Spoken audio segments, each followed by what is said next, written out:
Okay guys, doing a video today, a little bit different than I usually do. It's more strategy, setup, stand placements, successful stand placements for big mature bucks in the big timber, hill country of southern Ohio. Just hope you guys can watch and maybe pick up something from this video. That'd be great. But I'm going to try to put on some more content on the channel here. So if you guys could like and subscribe, that'd be great. And tell me what you think. Tell me if you want me to put out any more content like this. I know there's so much content out there, but I just wanted to show you, some actual setups that actually have worked in the past, killing mature bucks. So hope you enjoy, guys. I listen to all kinds of podcasts. I watch all kinds of videos. Even if I don't exactly agree with everybody, I still listen because there may be something you pick up from somebody. Even if it's a little something. You can listen to somebody for an hour and there might be just like a minute where it's like, you know what they said does make sense. And, maybe you can use it to your advantage. So I just want to show you some successful setups. If you can, maybe you got, some terrain that you're hunting, you can duplicate this kind of setup. Maybe it'll give you some success. That's just what I wanted to show you guys, is just some of these successful setups, and maybe you guys can try them too. Alright, so behind me here, this is just like a little half-acre old gas well that I've kind of decided that I want to try to put into something. I did spray this earlier, try to get some more clover in here. So there is some clover in here. You can't see in the camera, but behind there's a lot of tall weeds, tall broadleaves.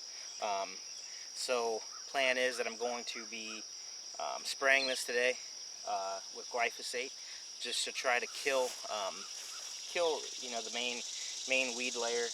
I'm going to kill some of the clover as well. That's okay, because I'm going to plant winter rye, winter wheat, a couple brassicas, and I'm going to add some clover into that as well.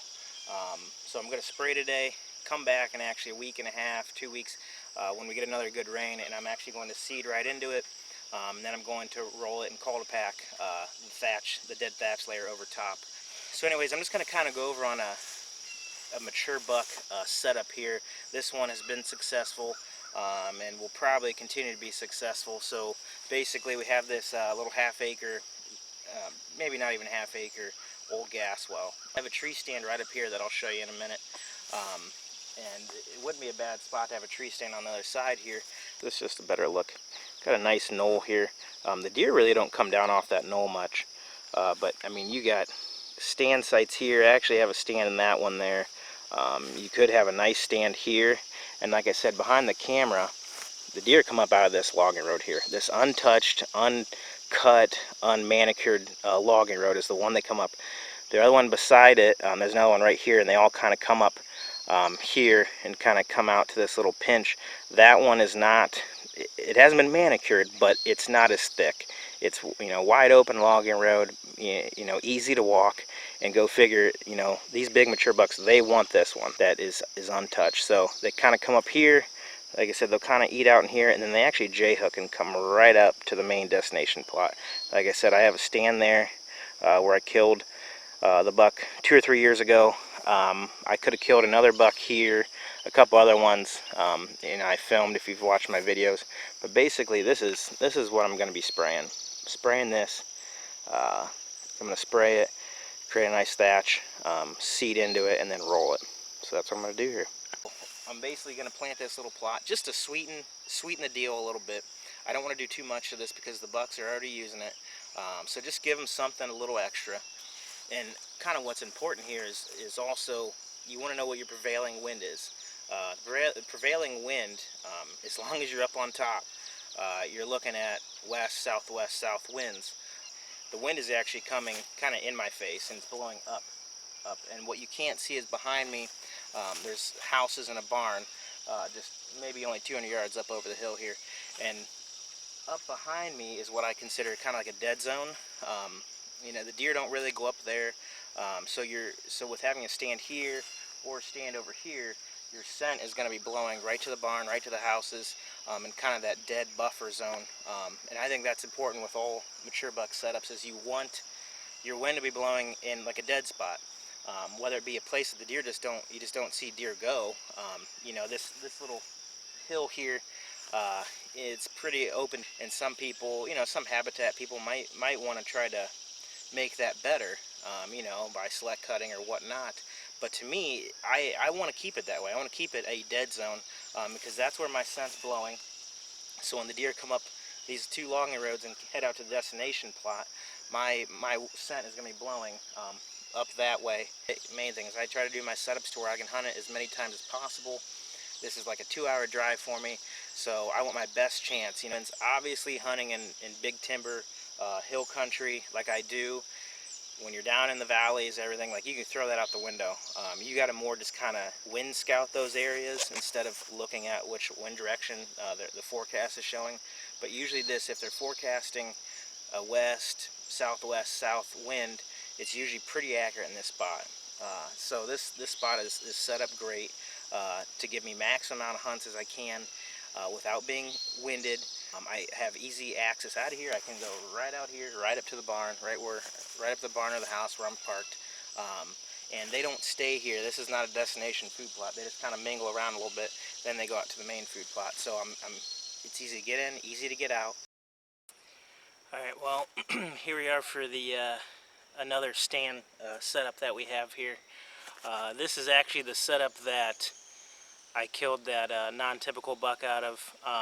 The video is on my YouTube channel, check it out.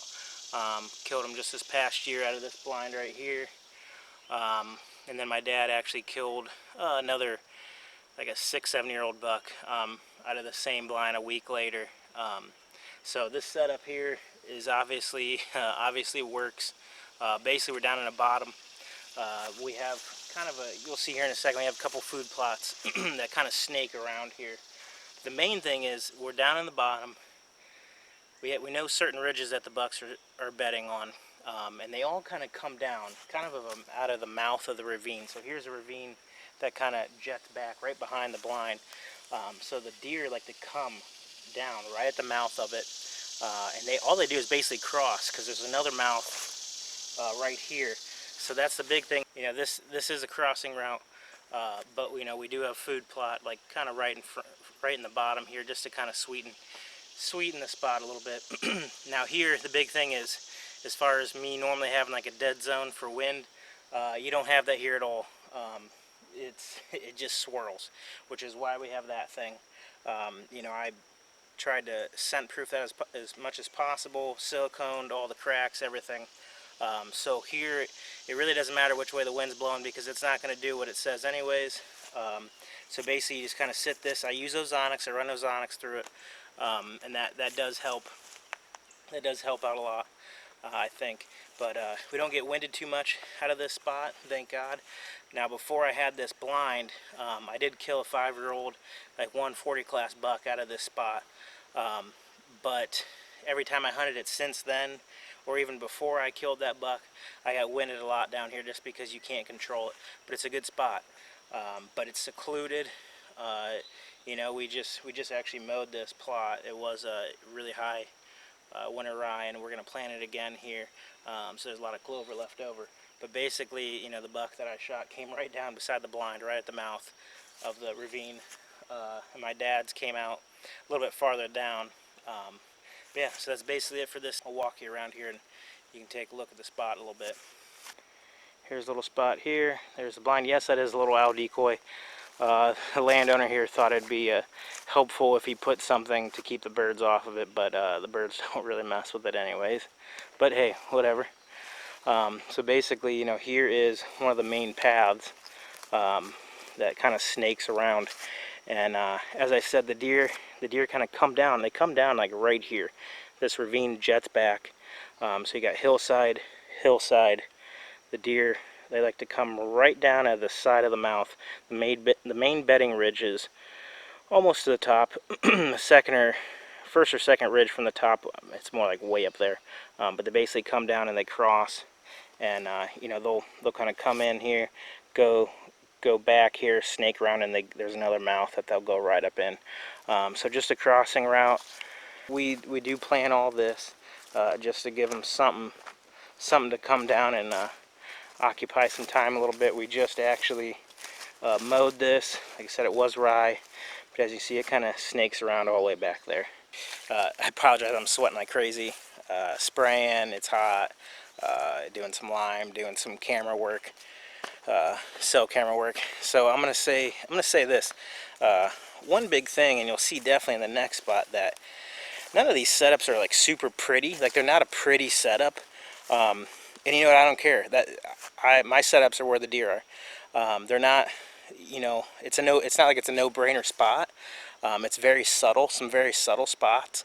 And to me, that's where these big bucks are. They're in some of these subtle spots where it's not obvious. It's not an obvious, oh, I got to sit here spot. But also it's more advantage. I can enter and exit this pretty easy, just through a bottom, and it goes you know, right toward the road.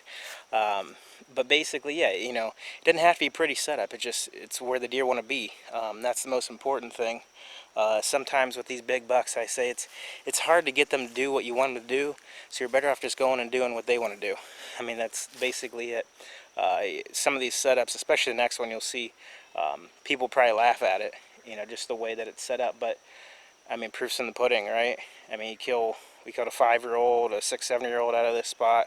I killed another 5-year-old buck a couple years ago out of this spot. And the next place we'll go to, we killed a couple, you know, older mature bucks, like a 140 and a 150 out of this next stand too. So that's the biggest thing to take away from today, if you can, is it doesn't got to be a pretty setup, guys. It's got to be practical. It's got to be efficient. That's the main thing. Honestly, efficiency is the biggest thing with any of these stands. You got to be able to get in, get out, and set it up to where you can hunt it multiple times.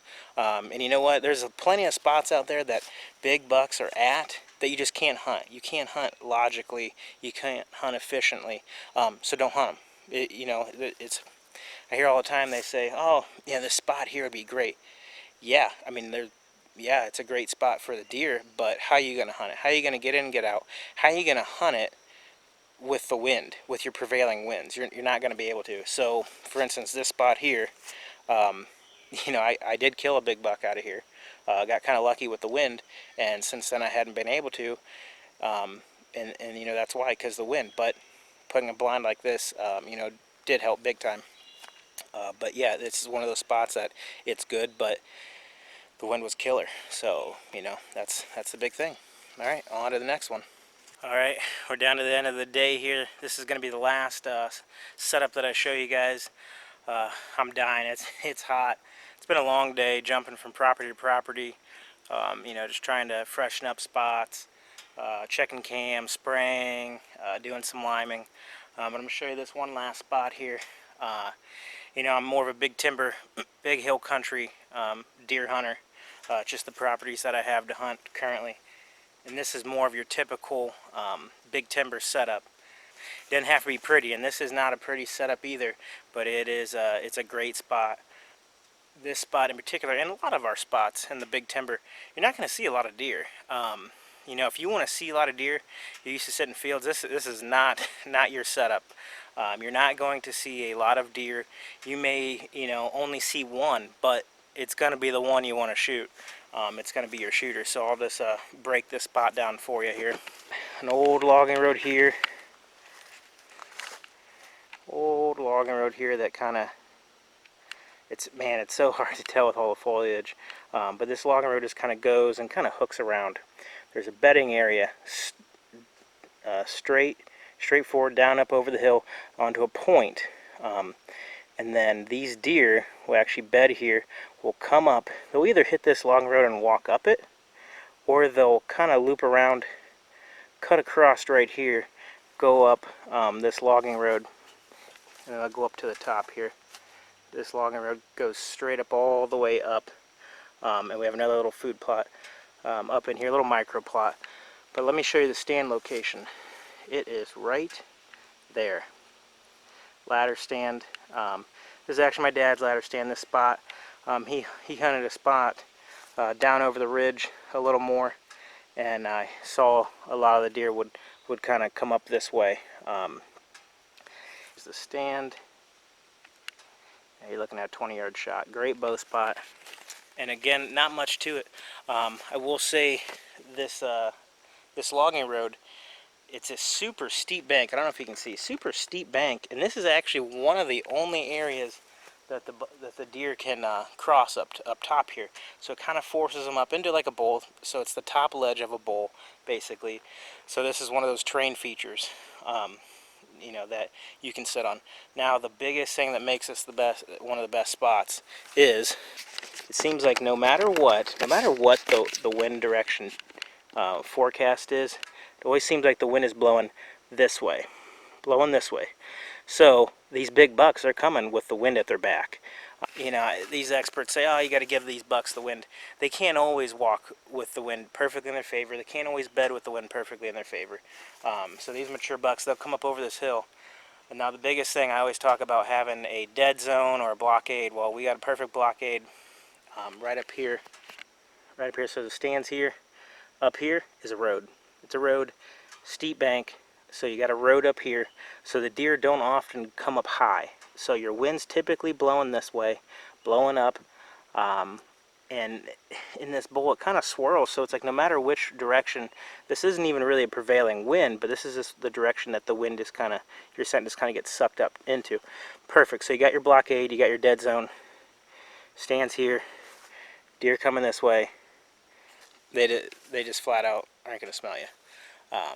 And good early season spot. We haven't even really early season hunted it. Great late season spot, rut spot. It gets a little crazy in here because you can't see much.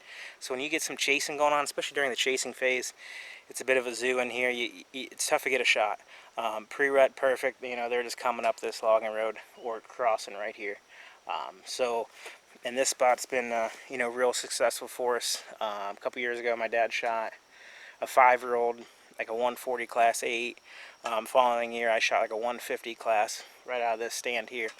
So it's successful, and that's what I wanted to show you guys today, was successful setups. We all got setups.